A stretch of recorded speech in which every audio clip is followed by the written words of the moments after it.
Kite Radio. Covering Guyana from coast to coast. Demerara and Essequibo 99.1 FM. Berbice 99.5 FM. Kite Radio. Obey your thirst for the truth. Because you're worth knowing the truth. Quench it with Kite Radio. Demerara and Essequibo 99.1 FM. Berbice 99.5 FM.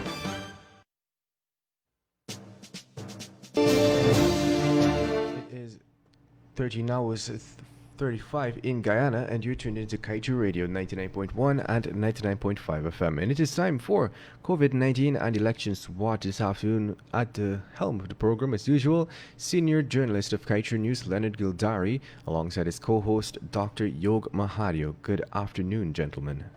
Good afternoon, dear Kevin. Good afternoon, all. Good afternoon, dear Dr. Yog Mahadeo. How are you doing? Good afternoon. Fine, thank you. Looking on, 502 boxes remaining, sir. 502. That was as yesterday or as of now? That's as of this morning when they started. Very good. And not only that, it's day 28 of the recount, and it is more than 3 months. Today is June the 2nd. I hope I haven't said that wrong. And you remember 3 months back. It has been a journey. In fact, it has been a journey since December the 21st, 2018, Yog. The people, I'm not sure. Have we been beaten into submission, or is this part of the life of Guyanese? I don't think human beings can ever be beaten into submission. I think we will rise for another day. We are being vigilant. And I also want to say, Leonard, that, I want to say on behalf of everybody on this program, I want to say to Madam Claudette Singh, happy 3rd anniversary. I hope all your votes come true, all the wishes. Happy 3rd anniversary, Justice Claudette Singh. Well, I don't know what to say to that. I'm not sure if it's 3rd anniversary, mean by if you're making a snide remark there, whether you be in it is 3rd anniversary in terms of the 3rd month? Well, it's the 3rd month since it's 3 months since March 2nd. And remember, immediately after March 2nd, Madam Claudette Singh is on record saying these elections were free and fair and above board. They were clean. They passed all the certifications. So 3 months after, we are still to have a declaration from those results. And, I'm saying that at least it's 3 months, and happy 3rd anniversary. And, an anniversary, you wish for the best to happen. So we certainly wish the best to GCOM. Well, my birthday is coming up this year, and so I hope that you give me a early birthday. But in any case, Another one.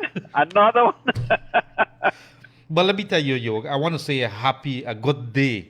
I hope that you guys are feeling very optimistic, or let's be upbeat, because every time there's a dark cloud, a dark spirit over us, we don't get anything done. So wherever you are in Guyana, across the coastlands, whether you're in the farmlands, we have a couple of friends there in the Region 5 area. They've been calling us. And of course, Yog, do you know that we have a really big following in Region 2, in the Wayaka area, Lake Mainstay area, all around there, up the Pomeroon? We've been receiving lots of calls, so people are really tuning in to us, and I want to say good day to you folks. If you're listening, a good afternoon. I hope that the weather is nice. Get up, let's do our things as normal. We cannot allow anything to stop us. As Yog would always say, he is an eternal optimist, and so we have to be very positive. Positive things do good for ourselves, our very spirit and so on. We come out day in, day out. Yoga and I think we're talking about anniversary. Yoga, we have an anniversary to celebrate. The only thing is we can't go anywhere. So it has been a couple weeks, a couple months now, more than 2 months now that we've been with you consistently. From March the 2nd, almost every single day we've been with you on the radio here, Kaicho Radio, bringing you the news as it comes with regards to not only elections 2020, but this pandemic, very worrisome pandemic. I'm looking here at Brazil cases. They've passed 500,000 cases, Yog. 500,000 cases. They had 653 deaths recorded as of Monday. That is just a 1 day period that so many people died. We have 12 that is recorded in Guyana, just over 150 persons, 50 cases. But the problem that we have in Guyana, Yog, is that the numbers keep rising and rising. And every single day that I drive, I go about doing my business, whatever it is. I do it quickly and off the road. I'm taking this thing very, very seriously because of the suffering that you would see people go through. It is not easy to have a ventilator pushed down your throat, and I can't put it any better than that. But when you see the suffering that comes, your hands are tied when you see that person on the bed. And imagine if the senior citizens and they're old and they can't do anything, they can't lift a hand. And what do you say? How do you feel about that person when they're going through that? And if you have underlying condition, you know, Guyanese people like to eat. We get up all hours of the night and eat. So we have some very unhealthy lifestyle. Even during this COVID here, and maybe there's a topic for another day. But to come back to what is happening, we have one area in Guyana, the Aranca area in Region 7, which has been deemed as an epicenter, epicenter of Region 7. That's an area that never had it.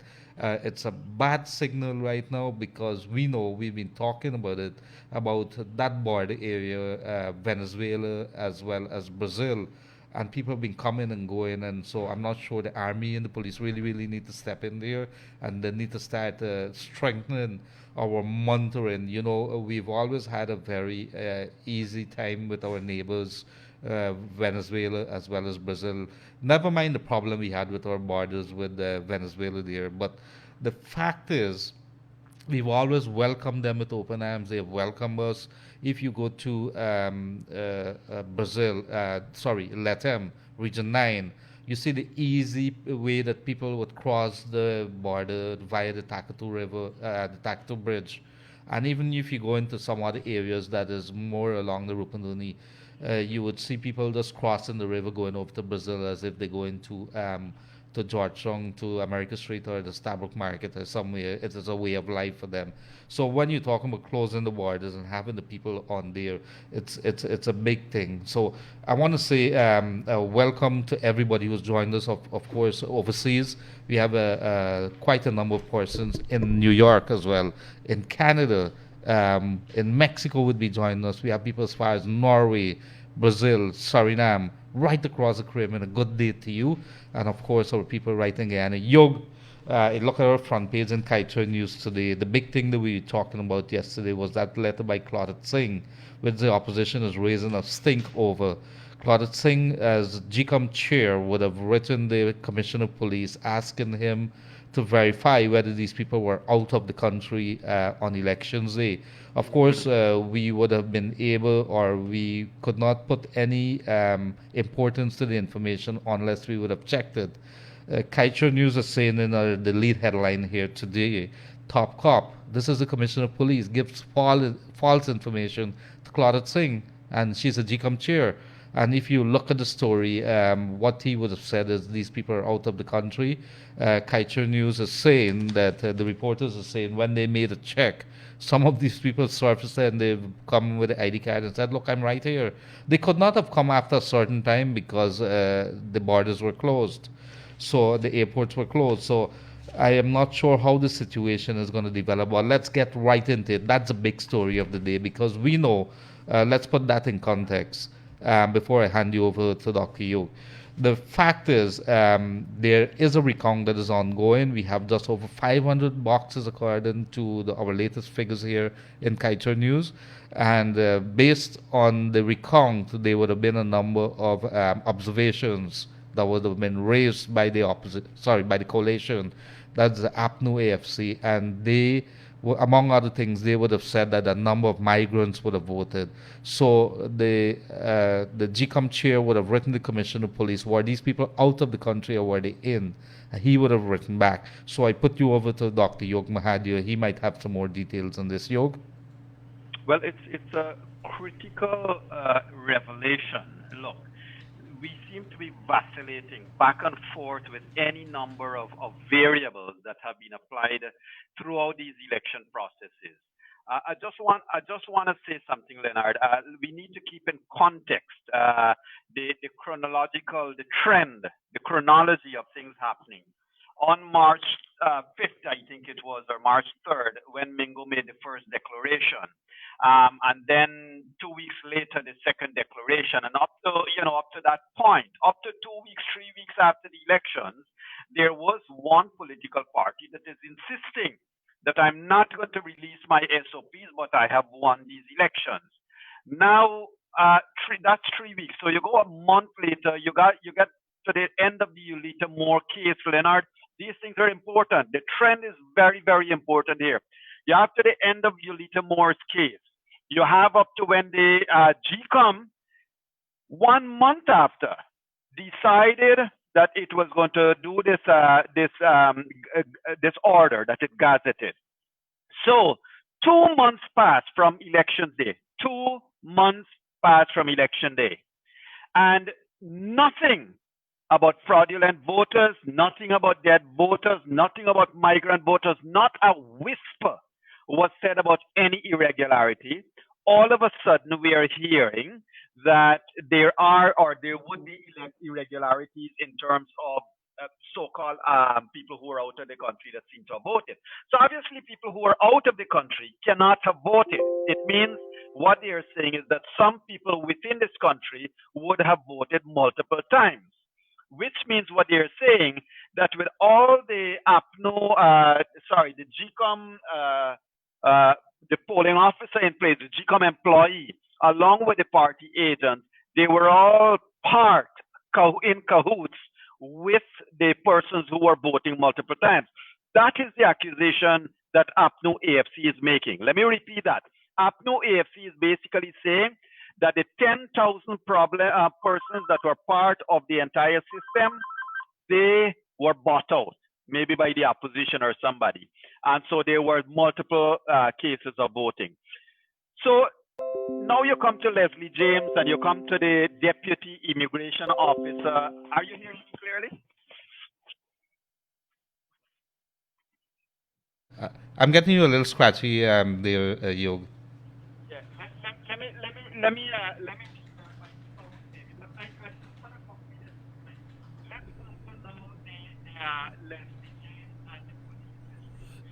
We seem to be getting a little connection problem there, with the internet. But Yog, are you hearing us very clearly? let me come back on. Yes. So in the meantime, while Yog is coming, let's go straight back into what our Kaicho newspaper would have been saying today. And there's some very stark headlines. Like, for example, we have been paying very close attention to that elections there over in Suriname, our neighbor to the east. And there is, you would recall that last Monday, there would have been an election, general elections, and the results or the preliminary results that came out has put the incumbent President Desi Bouters at a devastating loss. He's moved from 26 seats, majority there, to 16, and so the elections is being led right now by Mr. Chandra Santoki. So what has happened in more than 1 week now, the incumbent President Desi is asking the elections body over in Suriname there to have a recount, and they have not really responded. But yesterday there was a statement that is coming out from an observer, CARICOM observer team that was in Suriname, and they would have left today to return to wherever they would have come from. And they would have said that, look, there were some glitches, logistical and otherwise, but we can't find any evidence of fraud in the elections of Suriname. That was on last Monday. So there seems to be a problem. We pay very close attention. Yog, I'm not sure. Can you hear me now? Very, very clear, Yog. Wonderful. Yes, thank you for that. So last evening, we would have had Sir Ron Sanders, and he is from Antigua there, and he has some connections, lots of experience, a Guyanese that's been living there. It was a pleasure really listening to him. Before we get into it, he said a couple of things last night, going, buying movie tickets and going to the cinemas, going into pit and hanging with the boys and so on. And he's a wonderful storyteller. Back in his days, very experienced broadcaster, living overseas now. One of the things that you did not say is that he's the son-in-law, of course, of Sir Sridat Ramphal. a good campaign, a former Attorney General in Guyana, and when it comes to lots of experience between those two gentlemen, a lot of history there, and they could be able to sit down and spin a yarn in different ways come Monday. So last evening, he would have told Room 592 a lot of things, including what would have happened with regards to, or what is likely to happen to Guyana if it continues to tread, or if it attempts to have a government that is not recognized by any elections that would have been held on March 2nd. And so maybe you could just in a nutshell, what really happened there? What did he say? Yeah, and look, it has to be placed in perspective to the entire charade that we have been seeing from election day to now, Leonard. From election day, from the moment of Mingo's first, the infamous declaration that was thrown out, vacated by the courts, the international community held one view, unanimously one view, and that is, unless there is a legitimate government of Guyana, there will be sanctions. What did the incumbent do? The incumbent response was that we are not scared, we're a sovereign state. All of the spins started to happen. So as you know, the spin stops in room 592. The spin comes to an end because we unleashed the truth. So Leonard, Ron Sanders was very, very clear last night that when you're talking about sanctions, here is the breadth, the length, the width of these sanctions and how it can affect Guyana. Now, when we talk about sanctions, I want us all to appreciate this. There are personal sanctions that will be taken against persons who are engaged in fraud and who are trying to take Guyana out of the village, the global village. And there are also sanctions upon a country. We all suffer. We will all suffer because of the wanton corruption and the wanton greed of one set of persons. And that cannot be allowed to happen. Now, Sir Ron Sanders was very clear also that Guyana has a huge potential, huge role to play, not just in the region, but in the world economy. He mentioned how Guyana has basically played a part of the economy of CARICOM, but he also mentioned critically, Leonard, he said Guyana has been a consistent problem for CARICOM. We have always been, remember CARICOM came, he mentioned the Herdmanston Accord. Remember when one set of politicians did not like the results of that election, we got the Herdmanston Accord. I think we know it was the PPPC that had to cut its term short. Was a three-year term, I think, to allow the Herdmanston Accord to come into being. What happens thereafter? One thing after the other, and I want to make sure that we clear the air with something here, Leonard. When Claudette Singh vitiated those elections, I want to let everybody remember, it was both the PPP and the PNC that had agreed that voter ID card will be a requirement. It was a safeguard that they both agreed to put in place for the elections. After the election, the PNC took that elections to the court because the Constitution does not require an ID card. And so on the point of order, the election was vitiated, on that point of law. So all of this nonsense about election being vitiated and local government elections being thrown out or not being held for so much years, people know the history and people must be aware of the history. And what I like about Sir James and Sir Ron Sanders, they were bringing out the undiluted, undisputed histories that we can not be proud of. We want to start being proud of this nation, Leonard. I want to come back to the question that you know my sound system went off on. This whole thing, and Culture News, I think kudos to you, kudos to, I think it's Kimal King. Yes, Kimal King. Kudos to that gentleman. He did a fine investigative piece of writing here, Leonard. When you grow up, you need to be like Kimal. I want to. Thank you for that. No, but jokes aside, Kimal did a fine piece of writing here. And, you know, it reminds me of the writing you used to do when you had the time to do investigative journalism. I know you were busy on radio nowadays.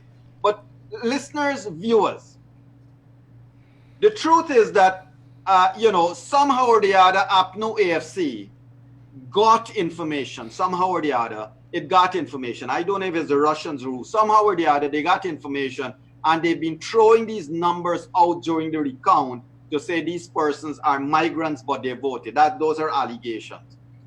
In the process, the chairman of GCOM said, he who asserts must prove. Yet, the chairman went against her own words, and she sought proof from the police. The police then sent her what Kemal King has proven, flawed information. Now, because of the timing, Kemal King was only able to investigate three that came out very readily. Who knows how many more of the 172 is totally abhorrently flawed?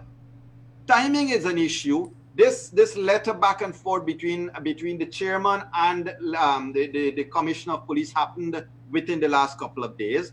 Kemal King had 1 day, and in that 1 day, this gentleman was able to unearth that these claims, this letter from Leslie James to the chairman has flaws. Whatever is the percentage of flaws, it has flaws. Now, one would be left to see what is the next chess move. What is the next thing that GCOM will be up to? And I want to say this in closing this part here, Leonard. Timothy Jonas has taken a lot of beat up for saying what he said, but Timothy Jonas has posited openly that he believes GCOM is not independent. GCOM has taken a side in these elections. And I want you to know tomorrow night, we're going to get Timothy Jonas and Lennox Schumann in room 592 and unleash the truth there from those two fine gentlemen. Great, very good. Well, there's two things that I want to point to you. We were all talking about that decision by the GCOM chair to take it upon herself, and I use that in inverted commas because we didn't know until this disclosure here by the public relations officer of GCOM, Yolanda Ward, last evening. And so we would have been debating whether there was a collective decision by the commission to write the commission of police to find out whether these persons were indeed out of the country or in the country. Yesterday, the PRO, listen to this very carefully, the PRO said it was not a commission's decision. Now the question that is on the table, Yog, a decision like this that has to do with the recount and maybe the credibility of the recount, should it have been a decision of the commission, or can the chairperson take it upon herself to do that? The chairperson has the freedom to do whatever actions she can undertake to educate herself so as to make an educated decision. Because remember, 3 commissioners are going to vote for the APNU AFC side and 3 are going to vote for the PPP side. So I don't blame her for wanting to take such action as to make her educated enough to make a good decision. But Leonard, I wish to also strike at one thing. There are a lot of numbers being thrown out, over the past couple of weeks, and I've seen my very good friend, Mr. Brian Collison, is posting. Brian, how are you, my brother? It would be good to bring you in room 592 very soon, Brian, and I'll make contact with you if you can send me your contact number. But Brian, Leonard, Brian, and members of the AFC, APNU, PNC, they're basically questioning that this bloated list has created this problem. How can a bloated list create a problem? It is live voters that will go into vote. A bloated list does not walk into vote. How can you say 10,000 people in this country were either blind or they passed away during the election day to allow multiple persons to vote multiple times?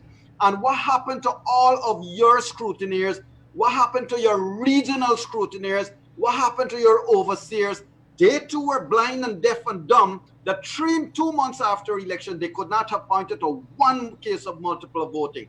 So this nonsense about the numbers. And if we go with the numbers, if you go with the numbers that are circulating, I call it nonsense because what they have said is out of the 200 and 300,000 votes that have already been counted, 200,000 shouldn't have voted. So really, we are seeing 100,000 people voted in these elections. That is utter absurdity. I'm not sure, but you should be working on CNN and I will do the research for you. But here the thing is, Yog, I'm we have to come back because this is an issue that I rather suspect, based on what I'm seeing, is going to surface in the next coming days. When we did this order for the recount to happen, did it contemplate taking objections, observations, and what did the order, for the sake of the people who are listening, what did the order say with regards to how we should treat with those observations? The order is basically limited in its wording, that the observations are going to be made. The observations will be summarized. A summary of those observations will then, upon the request of the commission, be tendered in a report to the commission. That's all it says. It does not say, it does not go into any details as to whether there will be a contemplation by the commission or an investigation by the commission or anything. What you and I know is that, you know, the wherewithal of the chairman to act or to make a decision has to be taking everything in consideration. So I want to just get this right, Leonard. You and I have been extremely harsh on the chairman, and I continue to be. Because I believe that the cart is before the horse. I believe she's responding too much to some things that may be baiting her to respond in a particular way. I'll tell you why. So, for example, Gunraj last week was admonished for speaking on behalf of the chairman, yet Alexander spoke on behalf of the chairman on Saturday, and zilch, nada, nothing. So all of these things are, and it's not good because the population is seeing something here. And Madam Chairman needs to face the public. She needs, look, I almost feel sorry for Yolanda Ward. That's the PRO, right? I think I got the name right. I feel sorry for her. She went in front of the media yesterday, and she is unable to answer 80% of the questions. You have somebody to face the media, but they don't have the information to share with the media. What's the purpose? Why are we throwing smoke up all the time? Why don't we just face the population and answer the question? Bring the truth. We are paying you to do that. $9 billion we are paying GCOM, Leonard. Now the next thing we hear, Mr. Mingo is comfortably employed. Not even suspended. Not even suspended, pending investigation. Investigation that is currently ongoing. Every box that is open in Region 4 is an investigation on Mingo's declaration. And the man has not been even suspended. He's comfortably earning the taxpayers' money every day. And that is as far as I would say one can take in this country, because how much more do you want to push down the throats of the citizenry? Well, how much more? So let me take off my hat here as anybody and just sit on the fence. I don't know. So I'm going to ask you this. So we go into a recount and we expect things to show up, and things did show up according to the collation. So how does this all figure when it comes to the collation? Sorry, the GCOM commission, looking at the report that is going to come before them after the recount. What happens if that recount had thrown up all the observations which had said, among other things, it was proven beyond a shadow of a doubt that these people were out of the country yet voted? How does the order or the laws of Guyana, when it comes to elections, says that GCOM should have treated with a scenario like that? Leonard, look, you don't even need to go there. It is clear fraud. It's an impersonation. If I go and if I impersonate you, that's a clear impersonification. It's a fraud. I have portrayed myself to somebody as you, and that's fraud. Leonard, there were policemen at every polling station. You mean a policeman was also blind? All the police force was also under the pay of the opposition, that they didn't see somebody was entering the polling station more than once? The narrative is unbelievable. Let's come to your question.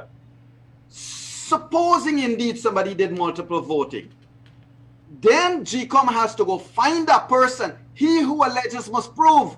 Leslie James, if he's saying that somebody voted for Leonard Gildarie, they now have to go to ensure that indeed Leonard Gildarie voted.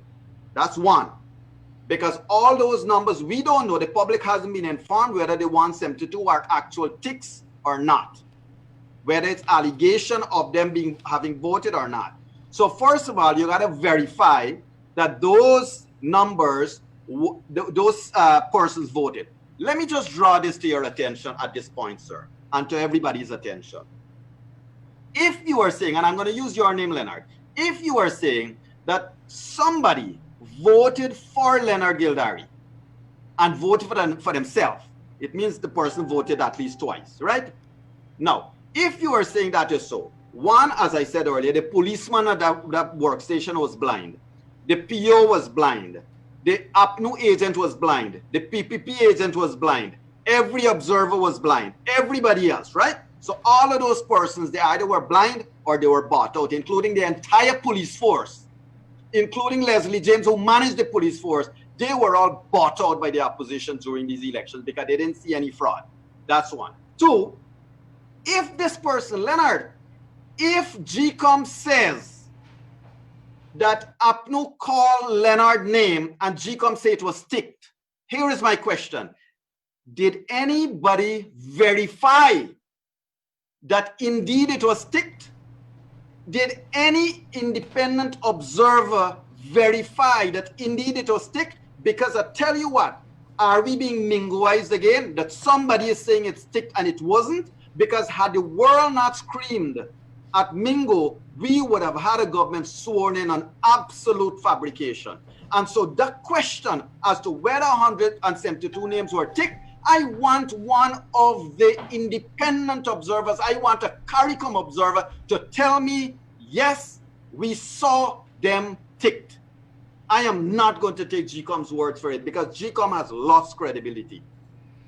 So where does that leave us in the coming days? And let me tell you why I'm asking, and I've taken off my hat to ask that question as somebody who doesn't know. In the next coming days, the coalition has been insisting that there's multiple cases of people living overseas and voting. In a very short while, I have my colleague Kemal King, who has been on top of this, these cases, these reports in the last couple of days, with other of our reporters down at the Conventor Center there. And Yog, what is coming out, the question that I want to ask you, or the observation I want to make, is that the next coming days, based on the arguments we saw, one, Joseph Harmon over the weekend, and the various statements coming out from the APNU FC camp, is that they're convinced, and they have convinced a majority of their supporters that something went very wrong, including overseas voters who were here, and that there was some other things, and they would want to see that being contemplated by GCOM, by the Commission, when they are taking those declarations. And so therefore a couple of things. What is, my question to you, Yog, what is the AFC, APNU AFC, looking for the GCOM Commission to do? The APNU AFC is basically hoping that GCOM will deliver an election result that the electorate did not deliver. Right? So I can't put it as plainer than that. But here, going back to your question, you know, Leonard, everybody feels that you and I, by saying the things we are saying here, that we probably take a side. I don't have a side. I don't care who. No, we have to ask the question. But Yog, we have to ask the questions. Whether, look, half of Guyana went one way, half went the other way. Are they not Guyanese? You have to stand. You have to wear different caps in this. It is our job to do it. So it is not, we're not taking side. We just bring in the debate, a healthy debate, a mature debate to the people of Guyana. Correct. And I tell you what, Leonard, this thing goes further than this, you know. This thing is more than just taking Kool-Aid. And it's a lot of Kool-Aid sharing out. But I tell you what, if you are saying, let me just take this analysis. If you were saying you already counted 300,000 votes, let's go with what Brian posted just now. you got 300,000 votes, and 200,000 you got questions over. Right? Which means, Leonard, it means the 100,000 persons that voted in this country, they voted multiple times to raise 456,000 votes. It means that in every polling station, everybody voted 2, 3, 4 times to make that amount of. It's ridiculous. Look at the numbers. Remember what Sir James said. It's a math game. The numbers can't lie. Leonard, they are saying if it's 50,000 votes they're querying, they're saying 50,000 people voted more than once. You mean 50,000 people enter polling station multiple times and were not seen? Something has to be wrong, man. They got to come with some better narrative than that. Well, I'm not so bright, and I could only answer the question that people are asking, and my job is to transmit them to you. You have some ideas, and we do what we have to do, but we're not taking sides. I've insisted on that, and that is the way that Kite Show Radio is going to be doing. And I think you too, Yog, you have taken, we have to put on different caps and try to think what's likely to play out here, what is likely to play out there. So if you're now joining us, elections and COVID-19 watch here, Kite Show Radio 99.1, 99.5. You could get us on Kite Show Radio on Facebook as well as on YouTube. And you could go to Kite Show News online, and it's also there. You could be able to play radio from there. And now I want to welcome you to Kimal King, my colleague reporter. They've been working very, very hard over this last couple of months, not only on Elections Day and onwards, but before Elections Day. And Kimal would have been with us, giving us live updates with Michaela King and she came a day from the Artichon Convention Center. And so I want to say welcome, Kimal. How are you doing? Hi, Mr. Gildarie. I'm okay. Have you been sleeping? I have, but not a lot. Very good. So I see you've been, there's some big headlines here in Kite Show News today. Top cop gives false information to Claudette Singh. Explain. All right. So Joseph Harmon, who is the campaign co-chair of the APNU-AFC, had forwarded a letter to the chair of GCOM on the 21st of May. And that letter basically said that the APNU-AFC has found many cases of persons who were out of the jurisdiction, but that it appears as though votes were cast in their name. The coalition has been alleging for quite some time that votes were fraudulently cast in many different cases using a lot of elaborate techniques, and these allegations that they've been making are all to support a claim that they've made that the PPP are that they rigged the election process on election day. The chair of GCOM, Justice Claudette Singh, she had said that he who asserts must prove, and the public had thought that this meant GCOM would require the coalition to prove on its own every claim that it had been making. However, the day after the chair made that statement, she sent off a letter to the police commissioner, Mr. Leslie James, with a list of 207 names. And the cover letter for that list said that these are persons who the coalition is claiming were out of the country but had votes cast in their name anyway. And she asked the commissioner to have the immigration department verify that these persons were actually out of the country. So when the commissioner of police responded, he attached a list of 172 names he said was forwarded to him by the Deputy Chief Immigration Officer, that Senior Superintendent Ewart Ray. And those 172 names, it is claimed that they were out of the country. Now... And wait, let me just take this pin here so the people could understand. The commissioner was written to provide, he was given a list and he was supposed to verify whether these people were out of the country or in the country. Right. And he has given he's responded to the GCOM chair saying these are the people who are out of the country. So it's not the commissioner of police who had to prepare the report. He is effectively responsible for the immigration department. So he had to forward the information to his subordinates.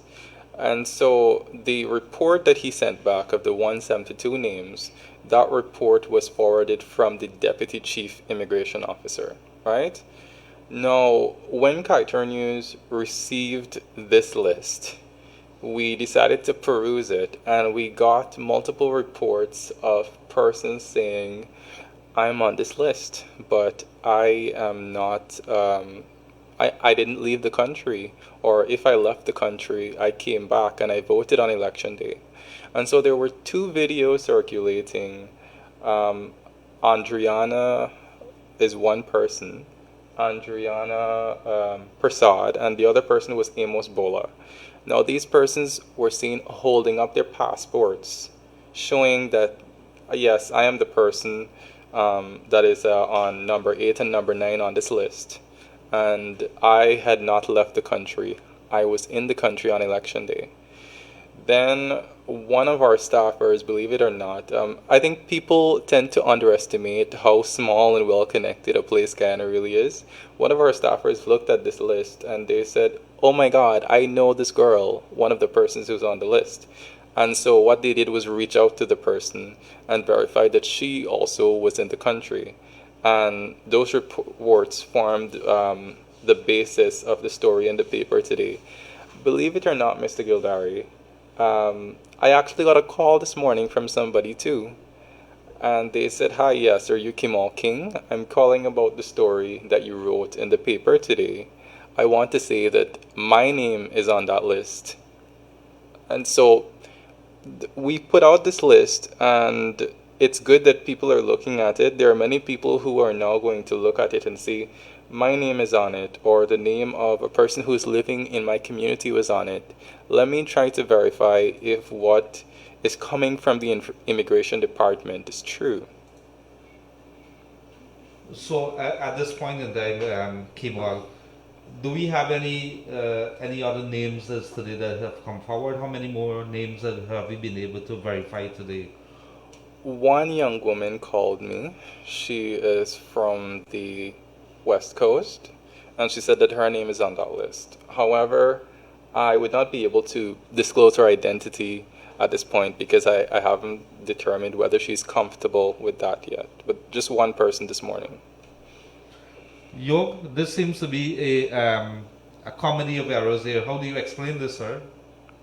Well, it would be left to Mr. Leslie James now to take responsibility for his subordinates' action. I mean, this thing is mind-boggling, to see the kind of... And Leonard, what does it say to the population? That the records of the police and the immigration department and all of that is highly questionable. And one has to go back to, so where are all these Haitians? Where are all these people who came in the country and nobody knows? I think Mr. Felix was on record saying they don't know when they left and where they went. So what has been happening here, and why all of a sudden one set of persons, one political party seem to have access to all kinds of information? But Kimal, I have a suggestion for you, if you don't mind, sir. No problem. So here is my concern. For these, let's limit ourselves to the 172 names. For the 172 names to form part of a record, GCOM has to verify that they were indeed ticked. That's yes? right. So the now, go ahead. So, however, I and the people, the population of Guyana, given Mingo, we can't trust GCOM's word. I need to know whether any of the CARICOM observers observed that indeed these persons were ticked. Right. I know you can't answer me now, but I would like to leave that with you, sir. I actually can answer you. So yesterday, the public relations officer for JCOM, Miss Yolanda Ward, approached the media tent outside of the recount center yesterday, and we spoke about this specific issue. We asked her, Shakima Day, who was there, asked about whether GCOM has already verified that these persons had voted or had ballots issued to them. And the public relations officer said, no, we just took the list and we sent it off that way. And when pressed about verifying to determine whether these persons had ballots issued to them, the public relations officer said that the OLEs, which include the lists that you can check to see if the names were ticked, they're all locked back in the ballot boxes. So in order for GCOM to go and verify whether those persons had ballots issued to them, GCOM would have to go back and open every single box. And that's not a decision GCOM has made yet about whether or not it will do so. Okay. But also remember, thank you for that clarification, but also remember that let's take the last week, for example. The last week, if we use that as a snapshot, we would have heard through the audio that one political party would have been calling out certain serial numbers and GCOM would have said ticked. So what my query is whether when GCOM says ticked, whether there is any independent verification that indeed those were ticked, given Guyana's history, or Guyana's disbelief of anything and the credibility of GCOM at this stage. Well, I would not say that there is anybody else who would have such a list. Maybe the political parties would have their own lists. But the mantra that you're hearing is that you should trust GCOM and only GCOM for information. But here, you're talking about public mistrust in GCOM. That's one thing. But there is also another issue with how these observations were being recorded. So, a directive just about over a week ago was passed down to the staffers counting at the center there that when an objection is made to a certain serial number, you only note the objection if the person's serial number was ticked off. So before that, objections were being made excessively, and GCOM staffers probably were noting serial numbers without checking to see whether they were ticked. So that complicates the process that a couple hundred boxes would have already been counted, and they've already noted observations for serial numbers that were ticked and that were not ticked. Okay. So I come in here now. Kimal, what has it been like? It's been more than a month of camping out in a tent that you've been beaten by rain and sun and everything. Are we likely to see, based on what you're seeing, based on what you're hearing, that this thing continue for another 2 weeks, or we should see an end of it by next week? What are you thinking? Well, first of all, I'll correct you.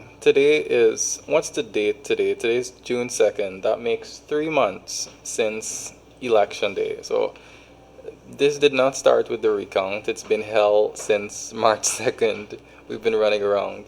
I would say that with the pace that GCOM is going right now in terms of how many boxes are being counted per day, there are just under 500 boxes more to be counted, and they would count between 80 and 100 per day. I'd say that we should have all of the boxes recounted by the end of this week. And then after that, GCOM has to sit and talk about what they're going to do with the observation reports. So in terms of counting, I would say we're well on the way to finish by Saturday. And are we hearing from the coalition? Have they been engaging the people of Guyana? There are a series of letters that Kaichor News has secured. These are letters that were sent by Mr. Joseph Harmon to the GCOM chair. In terms of engagements with the coalition and the public, we have not had many engagements at the media tent. I would have reported previously that the coalition has established an alternative media center across the street from the Recount Center, right in front of the National Aquatic Center. So we have our media tent, and there's the alternative media tent, and that is what the coalition has been using to disseminate information. So I would say that they prefer to do their live feeds and put out their information from that tent. But it's not often that we would get an opportunity to have them under our tent and ask our questions. So the big story for the day is this information that's coming with regards to the overseas voters, the alleged overseas voters. Yeah, well, that is one of the issues. There is also the issue of the claims that were being made by the coalition about dead voters. So we are actually in possession of some of those claims, and you can probably expect reporting soon on that matter as well. As a young reporter, Kimwal, and I'm sure that maybe you would want to butt in with you though. As a young reporter, reporting on what has been transpiring, developing day in, day out now, especially in 2020, what has been your thoughts in terms of democracy in Guyana?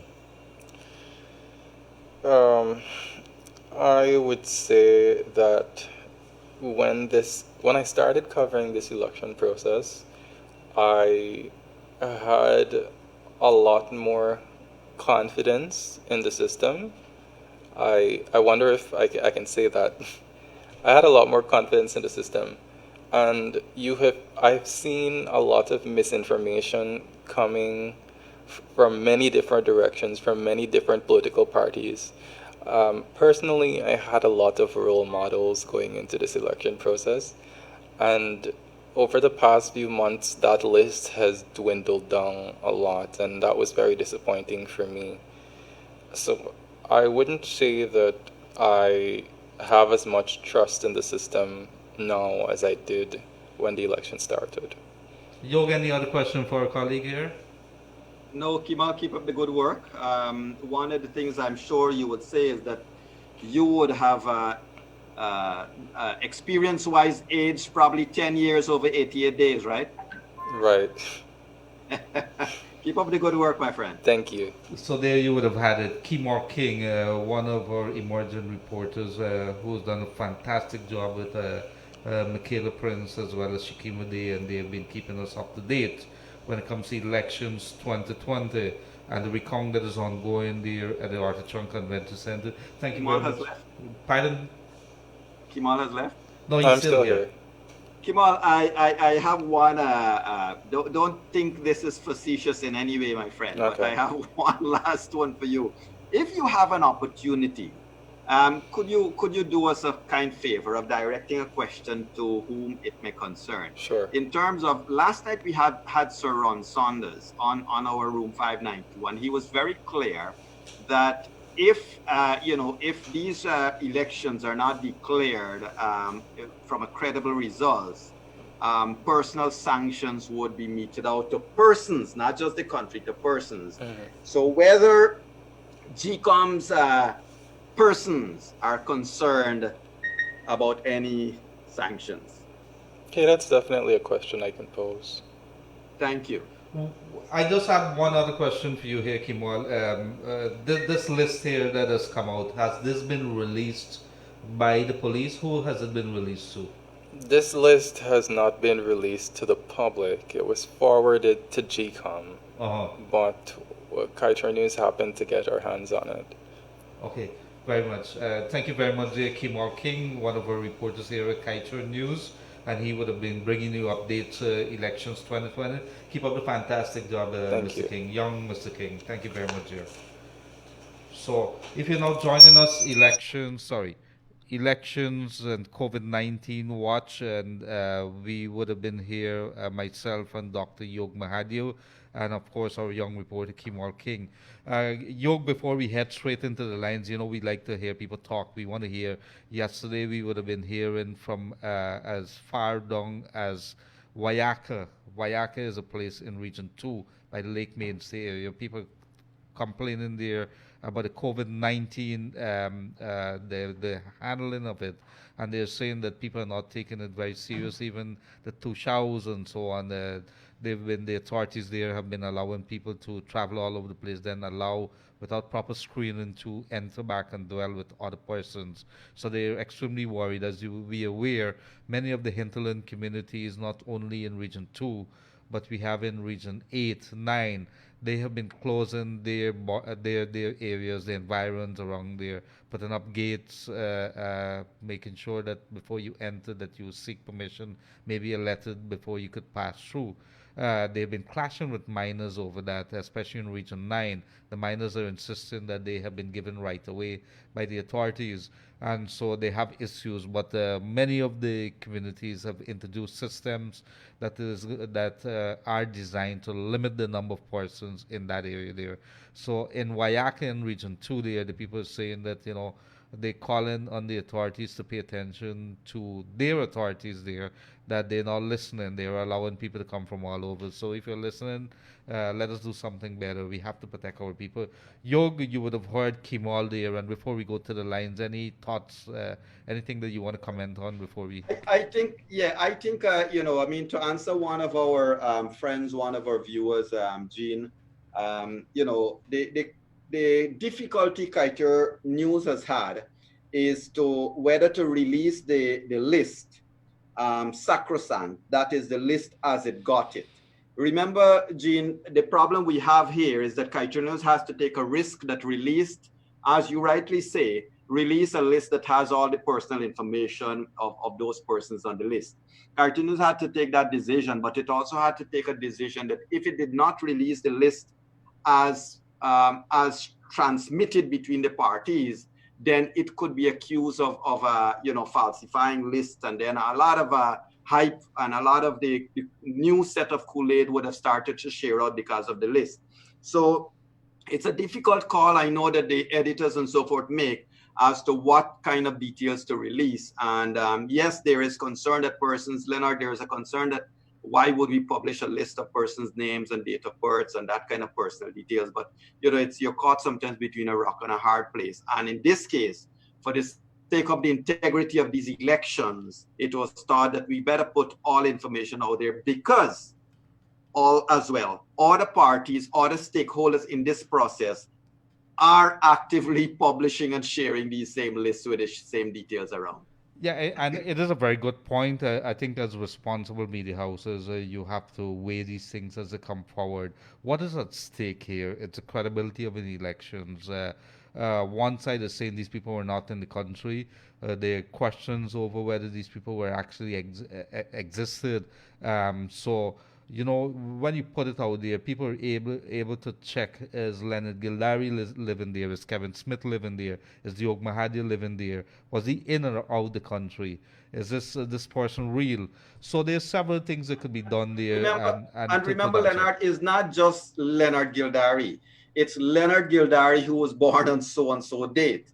Because there are many people, with the same names and many persons across this country. I mean, it's a big country and you have multiple persons with the same names in different places. Yes, I hear Jean there, and it's something. It's a very difficult thing. But we go straight to the phone lines. Yes, good afternoon, caller. You on the air? Hello. Hi. Yes, good afternoon. You on the air, sir? Go ahead. Yes. No. I noticed you and Yog Mahadeo a lot of hot air on the radio. Let me just inform you about something.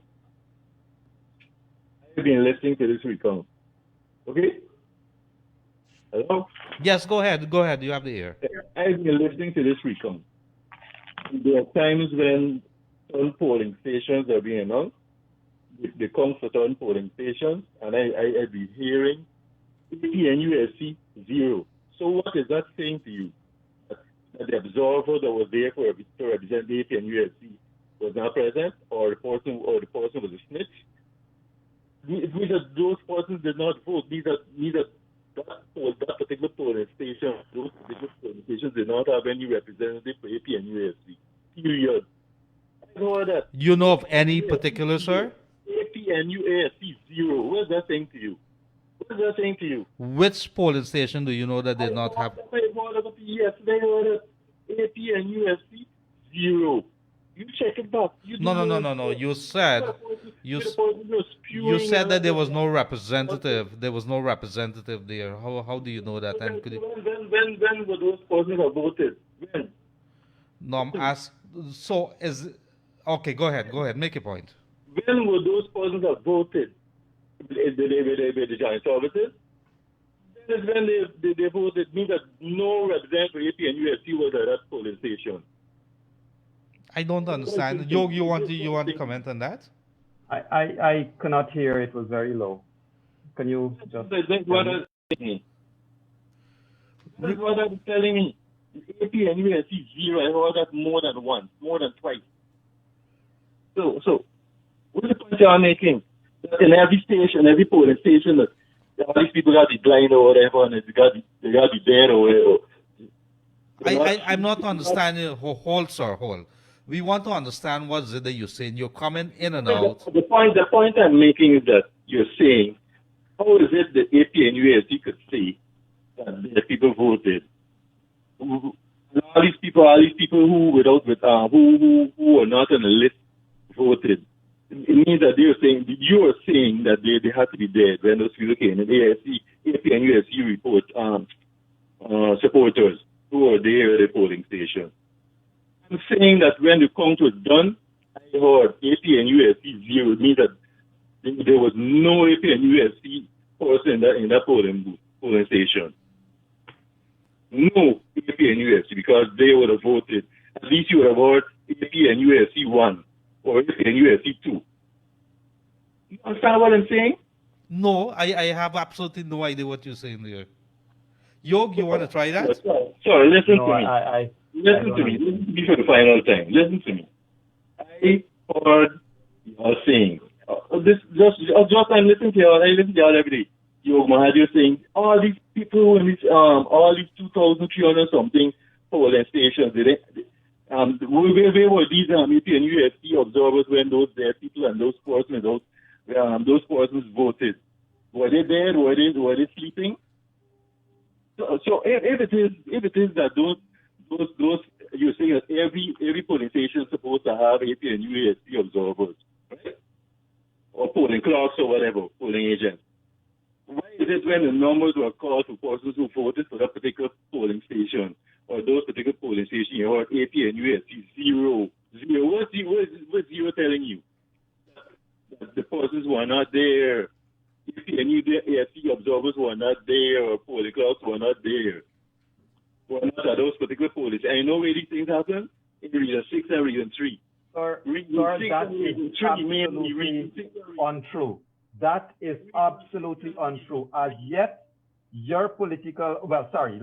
as yet, no political party has said that there was any of the polling stations that was unmanned by their own observers or agents. In addition, sir, every political party had scrutineers. They had persons that were responsible for areas that they were visiting all of the various stations. I think you are getting mixed up with regards to the agents who are released to go and vote, and you are looking at the numbers of votes being called. And if you are believing or you are saying if a polling station has 0 votes for, let's say, LTC, it means they didn't have an agent there. That is not so.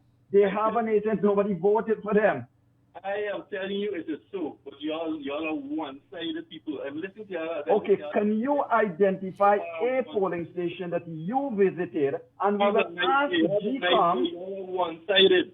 Well, you need to identify it because you're making some statements. GCOM, we're going to ask GCOM to clarify who and who was present at that polling station. I'll tell you, to your accusation of us being one-sided, Leonard, and I are on record saying that polling officer that held up the polling book should be detained. Should be kept behind bars. Yog, we welcome all callers here. I wasn't very clear what the gentleman is saying. Up to now, I'm very, very confused. If it is that he's saying that people voting and there was 0 votes for the coalition, I don't understand that point. What are you saying? So because somebody didn't vote for the coalition or the PPP, something is wrong? That's the conclusion.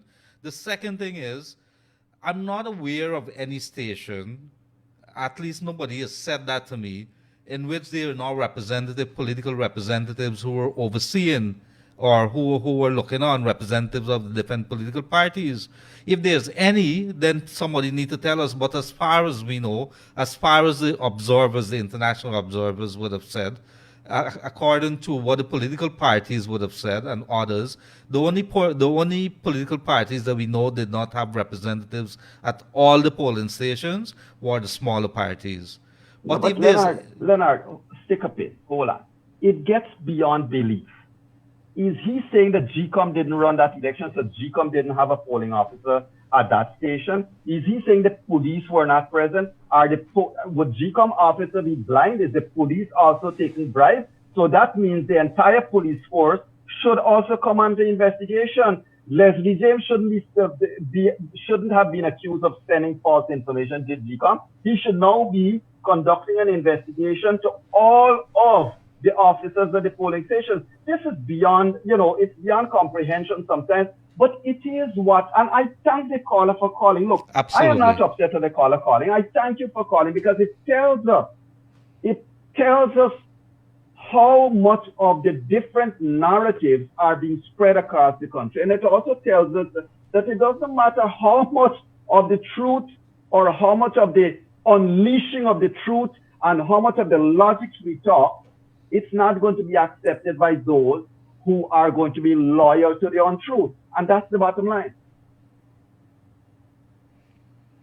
And so we have, I think Mr. Craig is also saying that a lot of what is being said on the program, this Leonard Craig, is being twisted in some cases fictional. I'm not sure if he's referring to what Kemal would have said. Look, you could call in Mr. Craig if you dare. The program is here. We want to hear from the people of Guyana. This program is not ours. We're just facilitating it. We could only act on the evidence that's there. The international observers said one thing. We could only report. We can't report on what is not said. If the international reported, the U.S., the observers, the OAS, the Commonwealth, the Carter Center, whoever is saying things, we can only report what they're saying. We can only report what CNN is saying in Brazil. We can't say anything else. So if you're saying that there's another side of the information, I took off my cap and I asked Yog, and we asking the question. So what happens with those observation reports that the coalition would have been raising? That is my job to do that. But if you're also saying the people who are listening, and of course everybody has a right to their opinion. Can I interject? Please. Can I interject and say this? If Mr. Craig or anybody wants to talk anything about these elections, bring your SOPs. Full stop. I am not willing to engage false narratives anymore. Bring the SOPs. Let's compare the SOPs, because none of them, not Mr. Craig, none of them has said a word about Mingo's flagrant breach of the law. Going through those ballot boxes, forget anything else. Going through those ballot boxes have shown what happened, what Mr. Mingo tried to do to this country. If you can't talk about Mingo, you have no right to talk. You have no moral ground to talk about anything in these elections. Your morality is absolutely missing if you can't talk about what your Mr. Mingo tried to do to this country. Full stop. Well, Yog, I think we had another caller though. Caller, good afternoon, you're here. Yeah, good afternoon, Mr. Leonard. Good afternoon, Dr. Yog. Good afternoon. Good afternoon. Dr. Yog, I'd like to throw a question out to you. We know you is an attorney. We don't know if you're practicing or not right now. Go ahead, you're near. Yeah, Dr. Yog, we like to ask for your service pro bono now because we know you're the impartial person. We're asking you to please, we wanted to file a charge against the chairman of GCOM for causing the death of that boy that was protesting GCOM Mingo fraud. Is there any possibility you're willing to help us? Well, first of all, sir, I did a bachelor's degree in law. I am not an attorney in law. I'm not admitted to practice at a bar, and so I make no pretenses about it. What I do is that every time I make any statement out there with regards to law, I will certainly consult a lot of the lawyers to ensure that my thinking is right. And you know what? But to come to your question, look, every citizen of this country has a right of access to the court to voice their grievances if they feel their human rights were overturned, were taken away, if they feel that the laws were inequitably applied to them, if they feel their freedom is somehow trampled upon. Every one of us has an equal right of access to the court. The court, however, cannot allow itself to be inundated, or should not allow itself to be inundated with frivolous claims and all of that. So there are some steps and processes in the way. What I would like to say to that caller, Leonard, is that this is why you and I have called for a commission of inquiry into the entire election, including the protests. And if it is true, if it is found true that anybody engineered protests and engineered the deaths of people and engineered beating up of school children, I would be the first to say lock them up and throw away the key, because violence is never the answer. But if it is that police acted irresponsibly, then they must also be disciplined. I agree with you, Dr. Yog.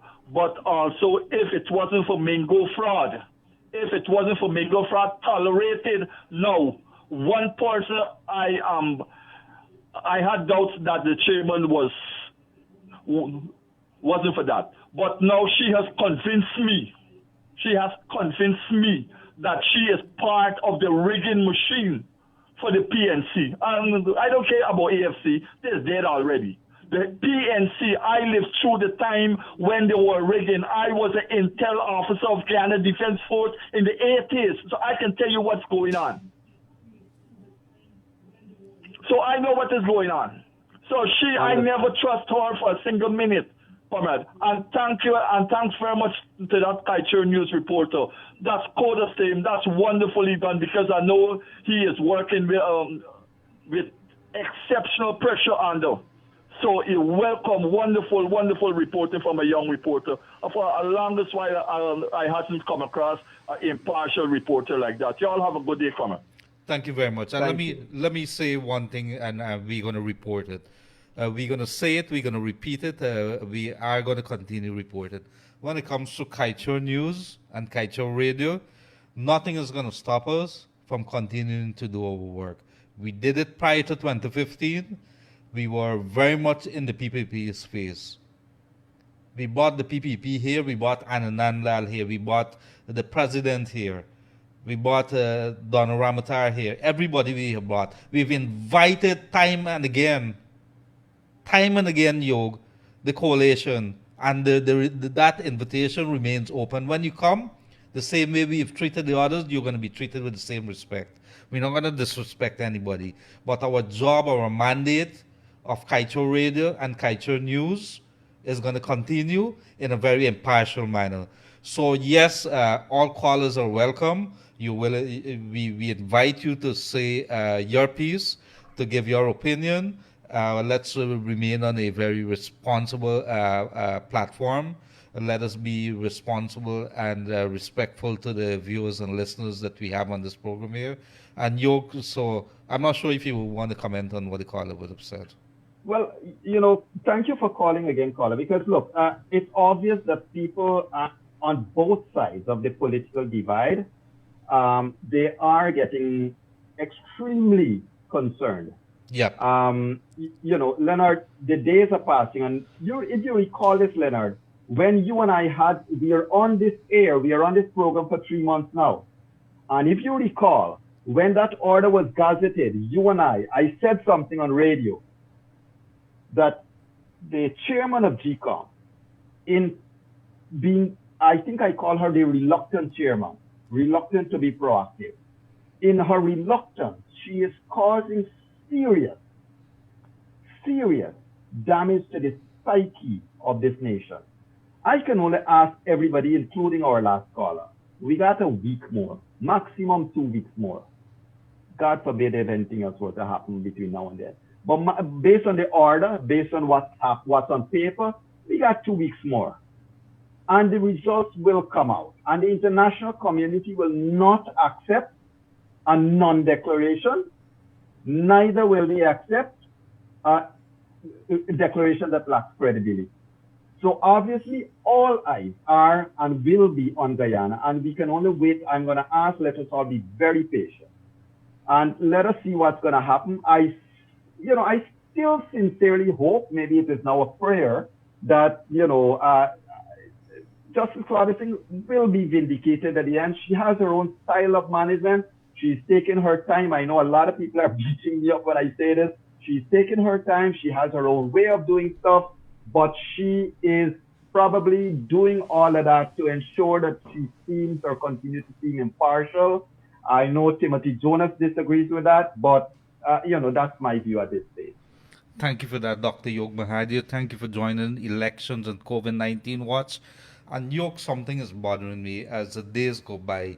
You said something, and I'm very, very much convinced that is indeed true. People are getting really, really worried. They've been told by the respective political parties, by the coalition, that they have won the elections, and it's more than 3 months now. People are very, very frustrated. People want to know. I'm more than convinced. That call a little early, it rattled me a little. Let me tell you why. We could talk things here because we're having conversation. The call is very convinced that his party, his coalition, has won the elections. On the opposite side of the platform there, the PPP is convinced that they've won the election. Let's say this thing goes south and whatever it is, that the decision has to be made that maybe the coalition stays in or the PPP goes into power. What does the party, the losing side, and if I may use such a word, say to the supporters? People really hurting. It is a time, it's a call for actions, Yog, for people to start doing things differently, for everybody to hit the table. This is very, very hurtful. I could hear the pain in that gentleman's voice. Correct. But I tell you what, Leonard, one could say, I see one of our viewers, make a very good comment there. Instead of pointing fingers at each other, we should be campaigning for a better election process. But, I would like to say to everybody, I have been across. On election day, I moved around. Leonard, I was part of a couple of teams that had to send feedback to various countries as to what was happening here. Excuse me. And so in dealing with the overseas visitors, we had to look at what's going on at various stations. We had to talk to persons. We had to talk to policemen. We had to talk to any number of persons to see their thoughts of how these elections were going. Now, I myself, with my phone, I still have it. I got about 100 and something photographs of the SOPs that were posted on the fence. You guys publish on Stabrook News a whole set. On Kaiser News. Kaiser News published, Stabrook News published. These are independent. These have nothing to do with PPP or PNC or anybody. When you look at this, I want to say to anybody out there, let your party, whichever party you belong to, let your party release its SOPs, and then we can have a man-to-man talk, as we say in Guyana. Then we can have a frank discussion. Don't hide, don't throw up smoke in the air and hide behind it. And when the wind blow away that smoke, you throw up another set of smoke 1 mile away and you hide behind that. And when the wind blow away that smoke, you throw up dead people. When that's gone, you throw away, So all of these things are inconsistencies that are pointing to a problem, a systemic problem we have in this country. But more than that, it points that in 2020, 54 years after independence, we have so much mistrust for each other that because, and I want to say this, Leonard, because people hate, I have no hate, I have no love for Mr. Granger or Mr. Jagdeo. They are equal citizens in this country and I have respect for them. But because people hate Jagdeo or hate Ali or hate Granger or hate somebody so much, you hate them so much, that you're willing to burn the ballot boxes. This election mustn't matter just so that they must not get into office. What you are really saying is that no election in the future must matter. And when your children and my children become adults, they will live as servants to political masters, to dictatorship, where there'll be no election because we hate the other side. That cannot be the argument we must go forward with. Bring your SOPs, let us see what's going on, and we can talk. And we can fix this problem, but we can't fix the problem if you continue to hide behind new smoke every day. Get rid of it, face the truth, and let's talk, man to man. Absolutely. And so, it raises a very real question, Yog. The point that I raised earlier, a lot of people are really, really hurting. But the right thing to do is let us discuss it, let us get it out of the way and move on. We need to move on. We cannot be stuck. Everybody is moving on. The rest of the world, yes, we're faced with the COVID-19 pandemic, but everybody's doing the thing. They're moving. They need to get on and get this with and over with and done with. So there's another caller online. Caller, good afternoon. You're on the air. Good afternoon. Good afternoon. Dr. Mahadeo and Mr. Gildarie. Yes, sir. I would like to thank all the polling day workers. That is the PO, the APO, the clerks, the agents, for their excellent work. Because on checking the SORs, there are no zeros on the want of official mark. It means that all the ballots were stamped.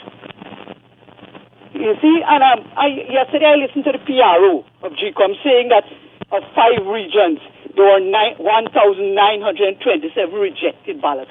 But she has to be cleared, as Mr. Gray said in today's kite show, under what category? Like the categories are 1 ton of an official mark, that is a 6-digit stamp. 2, mark or void of uncertainty, no visible mark for any party. 3, mark for more than one list of candidates. And elector identify. And Mr. Graves hit that nail on his head today. I think the PRO is shielding under the general thing. She should have said for rejected ballot, for official mark, there are so many. You are inciting violence. When we're telling the people that so many thousand ballots were rejected, we are inciting this country into violence. When we should say, look at the SORs and look at the want of official mark. Many zeros are there. Miss Rhonda Lamb said, on checking 5 regions, there are only about 20 on-stamp ballots. And it's very distressing that we are telling the nation, look, so many people lost their votes. It's not good. It's not good at all. Coming from the Election Commission PRO. Not good. The workers of GCOM did an excellent job. We must praise them. They did an excellent job. So I'm not seeing why they're saying rejected. They should say how many ballots were rejected for the stamp. Thank you very much. Thank you very much. Thank you. Well said, sir. Well said. And Leonard, I think the caller has raised a very important point, and I wish to respond to one of our viewers that has asked a question to Judy. I think Judy Glad, who has said that why don't we talk about the poll books and the same issue this gentleman has raised. I want to put it in perspective like this. A week ago is probably too long. 4 days, 5 days ago, Leonard, what came out? One political party said that, oh my God, 8,256 of the disciplinary services votes seem not to matter. 8,000 of them were not counted because they were not stamped. And Leonard, you and I got beaten up on our program with callers calling in afterwards even to tell us that we are not talking about these 8,000 persons whose votes were rejected. The truth is, Judy, so far only 2,000 and probably 2,300 votes have been declared as rejected. For, as the last caller said, for a number of reasons. If a man voted twice, or if a woman or anybody, a voter votes twice on a ballot paper, and you don't know which one of the party he voted for, it will be rejected. If a voter decides to go write his name or draw somebody's face on it, it will be rejected. Unless your vote, the intent of your vote is very clear, it is not a valid ballot. And so this notion that there are so many rejected ballots must be questioned. Where are you hearing that from?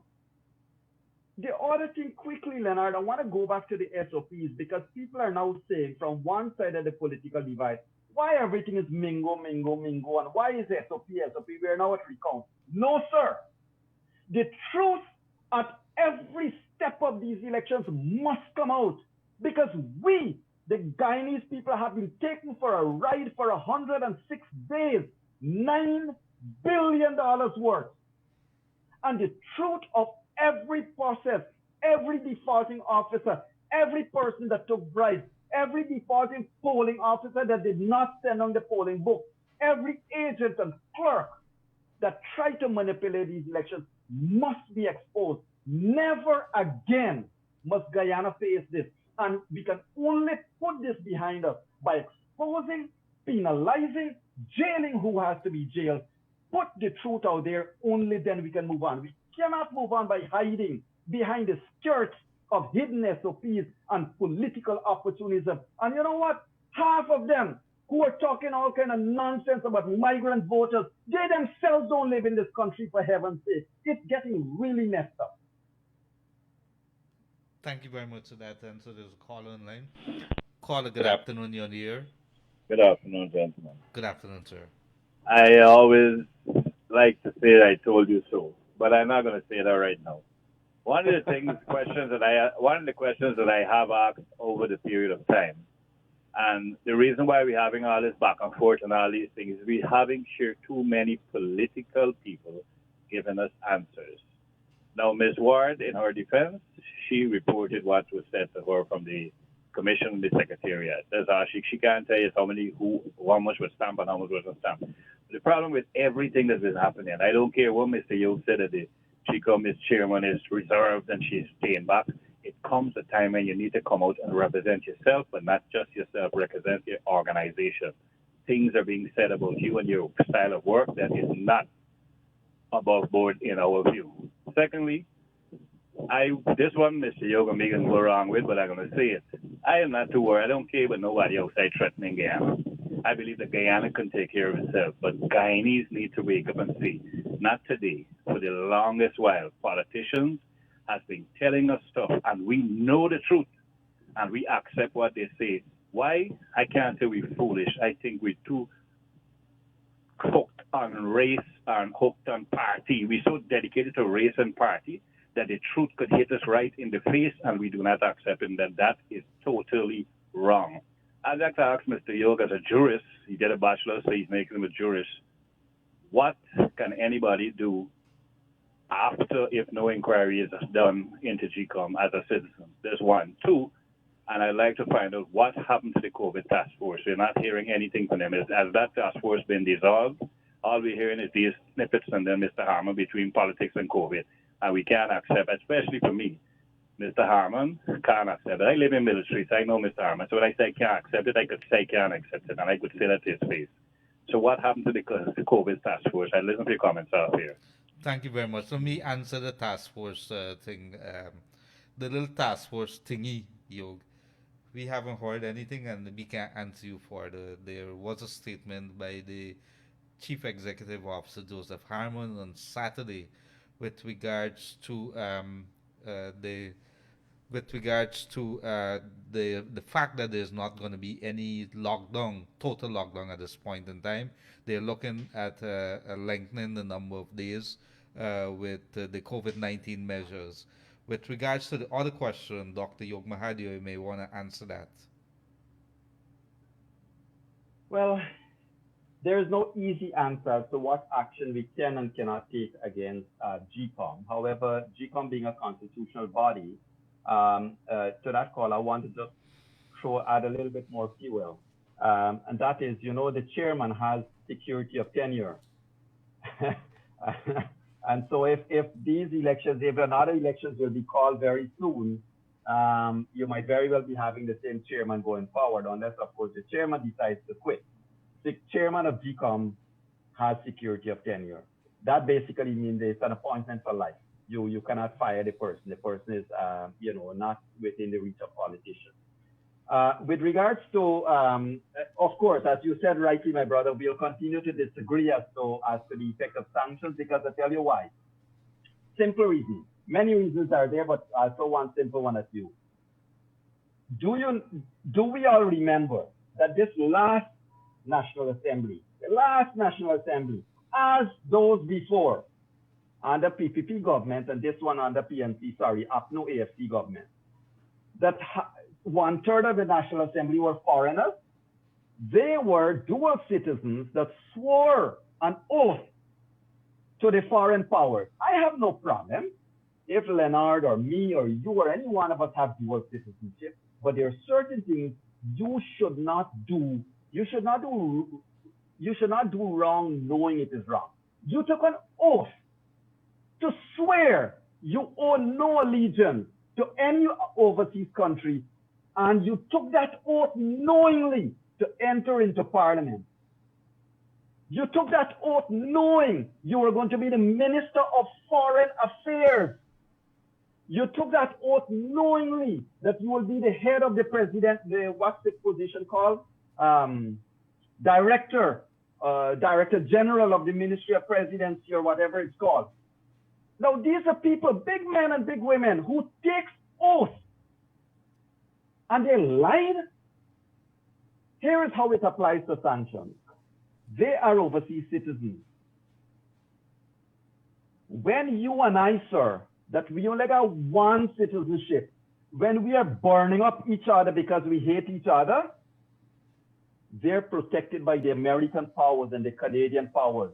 They will do a wrong, or if problems come here, they will be airlifted out, sir. So sanctions bites in two ways. The people will feel the squeeze, and those who are dual citizens will go to where their allegiance truly lies when there's problems. With regards to the other things, sir, if we produce sugar and nobody want to buy it, we produce bauxite or we produce gold or we produce whatever, and nobody wants to buy it. If Exxon produces oil and the US said, listen, we're not going to allow you to send the money back to Guyana because the money will be locked down, then sanctions will indeed bite and it's going to affect us also. You and I can take that debate up elsewhere, but that's my opinion for now. Thank you very much for that. And so we go straight to the lines again. There's a call online. I think we would have lost that. But yes, you're right. We have to look back at what Mr. James would have said, and then saw Ron last evening, what sanctions. Very good interview. Good afternoon, caller. You in the air? Yes, good afternoon. Yeah, good afternoon, you. Good afternoon, Gildarie. How are you guys doing? Good afternoon, sir. I'm regularly listening to your program, and you guys carry on a very lovely program. I really appreciate it, especially the foreign guests, the CARICOM guys, especially guys from CARICOM. Thank you. Ron Sanders and the other guy. But I have one little thing, man. Last Friday, you had a guy on that saying that the black people don't want an Indian president and Indians don't want a black president. I am an Indian Guyanese. I voted for the APNO AFC for the last two elections. Not only me, I have family and close friends, intelligent Indians. Intelligent Indians gave the APNO AFC a vote. We voted for the known Granger's president. We voted for Granger. And he turned his backs on all intelligent people by going to strict party, stupidity of the PNC and voting a coalition that just totally disrespected all of us who voted. So that stupidity, you guys are listening and you guys said nothing. Many Indians voted for Granger in 2015. We all hope the country will change. We are totally disappointed in it, right? So you guys just allow that to go on challenge. I don't think you should do that. Many Indians gave Granger a chance. Many Indians, we held our nose and voted for him because we wanted change for this country. And this country do not have a racial problem anymore, ethnic problem anymore, because it shows that the APNO AFC won the election in 2015 after so many years, after 23 years of PPP. So if the PP win again and they do bad again, we will get them out again. But that nonsense that right? That nonsense that the ethnic thing is built-in majority. PPP does not have a majority anymore. There's only 39% of Indians in this country. So it means the Indians need a lot more. They need at least 11% more of other people to vote. The key to this country to win this election is the swing voters. That is the racially mixed people and the intelligent Africans and Indians.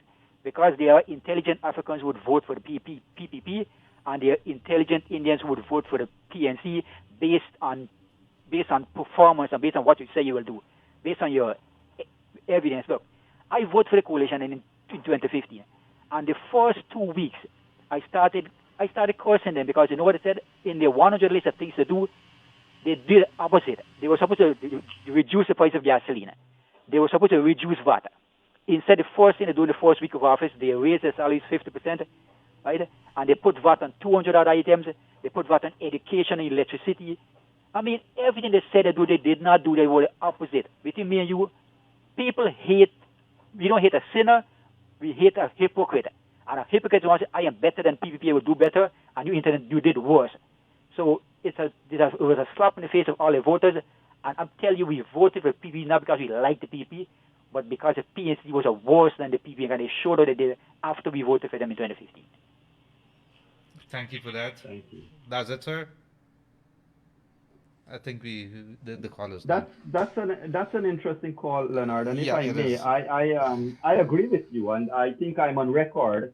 I'm on record saying many times that exactly what you said, that the PPP does not have. If you want to say it's racial voting on Indo-Guyanese alone, the PPP cannot win. But I've also pointed respectfully to the fact that, look, who's co-head of the APNU list? Kemraj Ramtatan, Moses Nagamutu, there is Ganesh Mahipal. There are lots of people there that are not of Afro-Guyanese descent, that are loved and respected by their own followers. Similarly, on the PPP side, you have Edgil, you have Hamilton, you have a lot of people who are not Indo-Guyanese, but are respected and have their own following. So it is true. What's mind-boggling, Leonard, is that we don't have more people like this caller speaking out. And that has to be, and caller, thank you, because that's the conversation we need to have. 1 week ago, Leonard, I remember I said on the same program that the APNO AFC has raised everything under the sun. They raised dead people, migrant voters, they raised Mingo, they raised everything you could think of, but they refused to accept that they lost the elections because they performed poorly. They believe they must have won, notwithstanding their horrible performance. They fired 10,000 sugar workers, put them on the street. Close down this, close down that. Electricity, VAT added to things. Look, electricity to the pensioners. You remember that? They claim they raised pension. Okay, you give one, you take 9. How much the population left with? I'll give you now an example today. David Arbogin raised it yesterday. Fuel prices came down. Leonard, if you and I were not agitating every day for that fuel price, it might never have come down. But we were talking to ministers, we were agitating every day. But ladies and gentlemen, fuel prices have come down. Why hasn't electricity rates come down? So something has to be really wrong with people who can't see. They can't see that this population is suffering. And the previous caller mentioned something right. The COVID task force is so involved in elections that they care not for the men and women of this country that are starving. 1 in every 4 child has no meal. Nobody is saying anything about it. When you hear CDC is selecting their groups that they're now building a list. I mean, how long is it going to take? People are going to die, and people are going to get desperate. Absolutely. And before we go to the call, let me tell you something, Yo. We only have to look to the US and see how they don't like to keep a government pretty long in there. We could remember Clinton. We could remember Bush. Immediately after that is Obama. and the switch back to the Republican now, Bush. I think elections is going to be in November. That's going to be interesting to see what happens here. Bush is it's either he's going to be an enigma that's going to continue, or the people are going to boot him. But let's go to the caller there. Another conversation. Good afternoon, caller. You on the air? Yeah, good afternoon, gentlemen. Dr. Yo and Leonard. Gildarie. Yes, sir. Very, very good pro. I want to congratulate you two guys for doing a very, very good job. Just so the caller, the last caller there, that is exactly what has happened. I myself, I have a very big family, and we voted for the APNU in 2015 because they said a lot of things, and we all want a change. Most people around the country they want a change. And I told my wife, I said, look, we voting for a change. We got to get a change. My mother, brother, everybody supported them. And the first thing they did, when they raised their salary, that is where they began to lose people. And people lose confidence in them. I travel a lot of places because I go to the insurance work most times, and businessmen, I heard one of them particularly said it take a miracle for APNU to get back in power. Most people, they don't want them in power because they fail this nation. They disappoint the people of Guyana. And look, my mom used to go to the public hospital before election in 2015 to collect eye drop, free eye drop. And they'll give her more than one so that she won't have to come back. And the people, the old ladies there, she came and she told me, she said, son, they said don't let's put APNU in power because we won't get free eye drop. I said, mommy, that's a racial attack. Don't entertain that. These people just talking, but we need a change. Well, why you not get your eye drop? I live to see when APNU take over, mommy go back there, and she came to me and she said, son, don't even have staff at the place there. They don't even have people working. They have somebody there who given a prescription to get this eye drop. And I was disappointed. She's going to terrorize a Diamond Diagnostic Center. No staff. The staff reduced to almost nothing. And that is where APNU has taken this country. They failed this nation. And when they've done this election, they're trying to say that people in this body and that body who dare and vote and all kind of thing. Look, APNU, Mr. Granger, you know you lost this election. I'm sending a message to you today. You need to come off that sticky motor where you're sitting in high. You lost this election. I'm disappointed to see that on March when you went to Lamaha Street and tell the people thanks. You know you see those SOPs. You know you lost the election. You say you're thanking people, and you know that you lost the election and celebrating. I'm disappointed, and just like I'm disappointed, a lot of people are disappointed. We didn't vote for you. We expect a landslide victory for the PVP because everybody has come together and said we're going to put you out because you're disappointed. Dr. Yo, I want to congratulate you. I see when this new government take over, I don't know, but I support you for some good position for like the election chair of the GCOM because the whole of GCOM is in a mess. They got to restructure everything. And this is a very, very, I listen to the program every day. For getting through to this program is difficult, but I keep trying. You have to keep up. And one more thing. What they're doing now with all these things, they told these people, the supporters that they win. So they got to do something now to say, well, look, when GCOM declared this election that PVP win, which everybody know, they will say, look, we were cheated. This is the only way I see it right now. We were cheated because these people vote and they went outside, but they didn't give away. This is the only way. They got to say something now. And those who there at the Attic Center, the Lady Convention Center there, and those young people who trying to say this and this body vote, and you know those guys that I'm talking about. This would be done in record for them because as young people, they shouldn't be doing that because they are the people who are to take over the PNC and get a chance and try to win people again. But when the time comes when these older ones gone and they are there to take up position, the people are going to remember what they're saying now. trying to tolerate these lies and these foolishness. It's sad to see that they all want for those two young guys or homeless guys there to sit there and talk foolishness. This is going to go down as a legacy for them, and they're killing their own party. No. Thank you very much, gentlemen. Thank you very much, there. And so, before we move on, Yog, we have been talking about the elections and COVID-19 here, and that's the theme of it. There is some news coming out now with regard to students. CSEC and CAPE official timetables have been released. Exams set to begin on July 13th. Exams set to begin on July 13th, and this is for the CSEC and CAPE official timetables. We're going to try to get some developments to you with regards to the grade 6, but the CXC has released the final July-August timetables for the upcoming CSEC examinations and Caribbean Advanced Proficiency Examination. Initially postponed amid COVID-19 concerns. I have a throat problem here.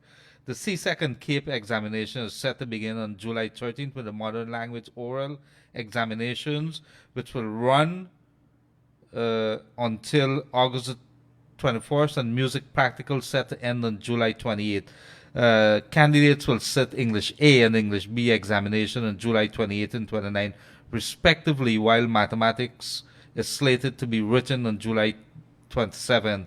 In early May, CXC had assured that the integrity of the CSEC and CAPE assessments will remain intact, even as many local and regional candidates are expected to sit the exam through the use of an e-testing platform. So we're going to bring you some more details with regards to the CSEC and CAPE as they develop, and the grade 6 is set to be written in July as well. So we're going to be paying very close attention.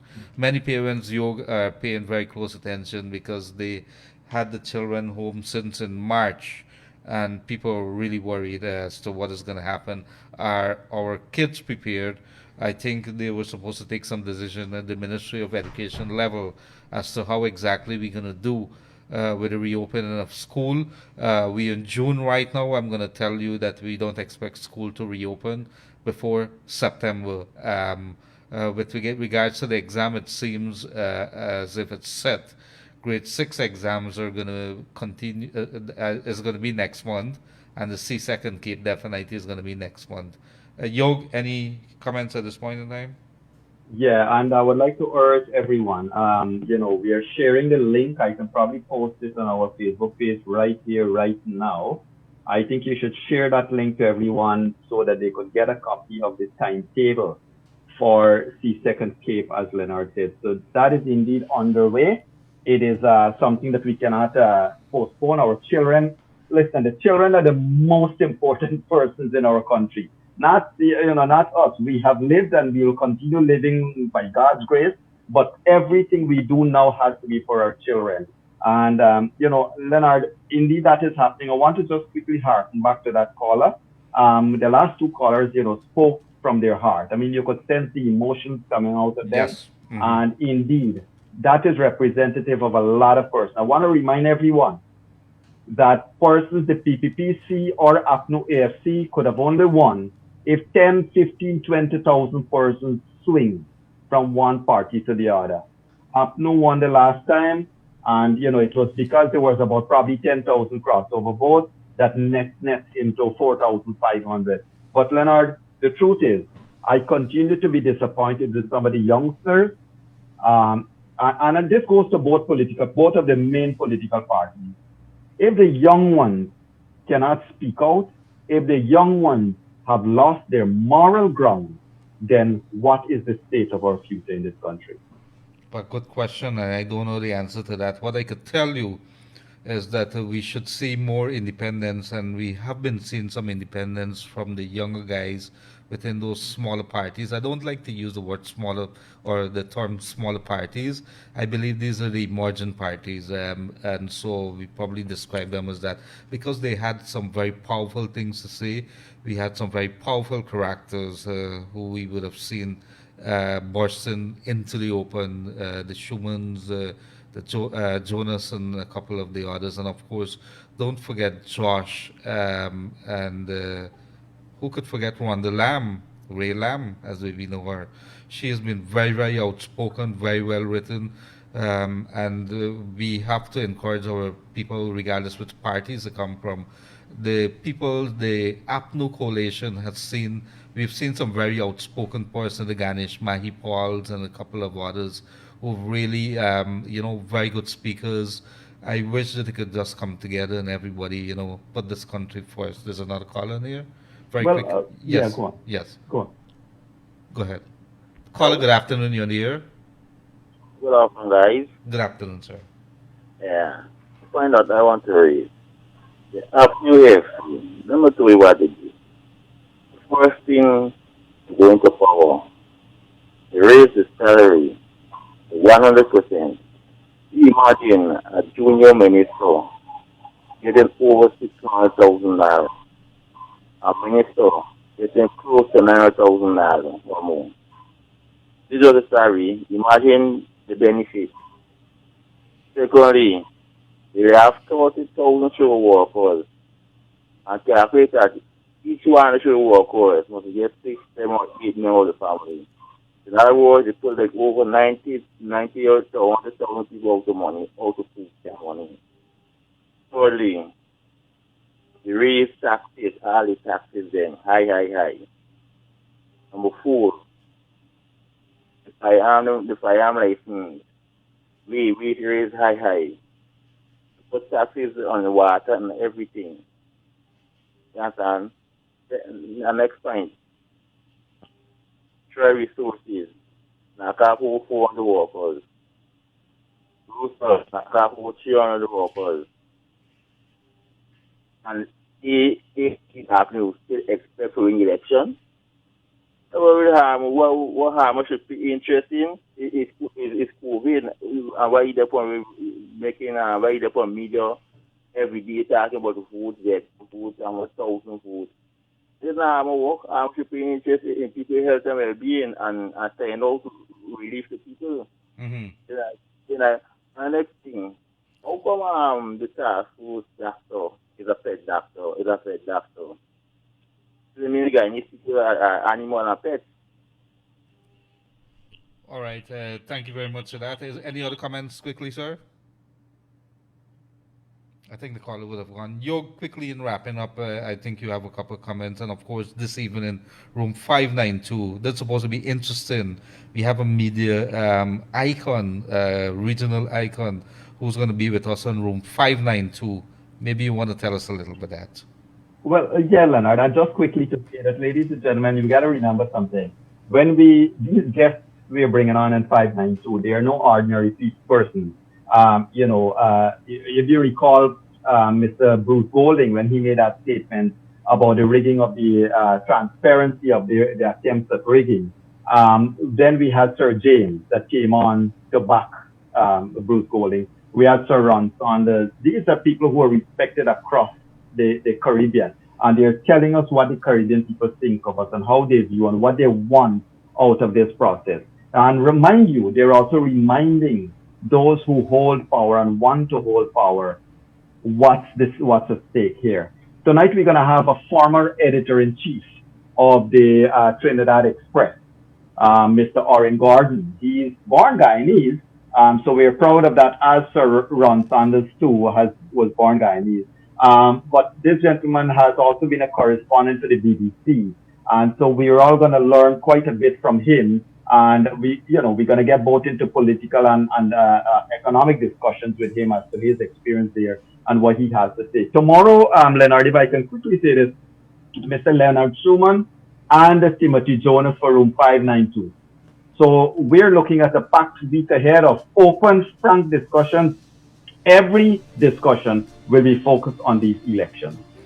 So I thank you very much there, Dr. Yog Mahadeo, myself, Leonard Gildarie. Elections, COVID-19 watch. We want to say thank you very much for joining us wherever you are. Mr. Dionarine from St. Lucia, you've been calling us. Thank you as a very faithful listener. And of course, across the country, a good day to you people.